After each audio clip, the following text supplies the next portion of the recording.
19 অক্টোবরের মধ্যে বিকল্প প্রতীকের প্রস্তাবনা না দিলে নির্বাচন কমিশন অন্য প্রতীক বরাদ্দ করে এনসিপিকে নিবন্ধন দেবে বলে জানিয়েছেন নির্বাচন কমিশন সচিবালয়ের সচিব আক্তার আহমেদ।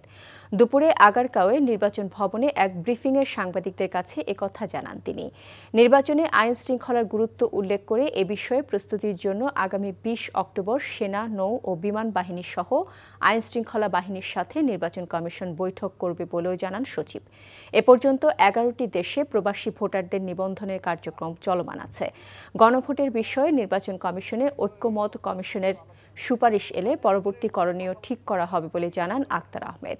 নতুন রাজনৈতিক দলের নিবন্ধনের সিদ্ধান্ত আগামী সপ্তাহে চূড়ান্ত করা হবে বলে উল্লেখ করেন তিনি। শাপলার বিষয়ে নির্বাচন কমিশনের অবস্থান একই, যেহেতু নির্বাচন পরিচালনা বিধিমালায় এটা নাই, অর্থাৎ দেওয়ার সুযোগ নাই। আমরা একটা চিঠি দিয়েছি ওনাদেরকে যে আগামী 19 তারিখের ভিতরে ওনারা বিকল্প ওনাদের চাহিত প্রতীক জানাবেন। যদি এটা 19 তারিখের ভিতরে না জানান তাহলে স্বীয় বিবেচনায় নির্বাচন কমিশন এ বিষয়ে প্রতীক সিদ্ধান্ত নেবে।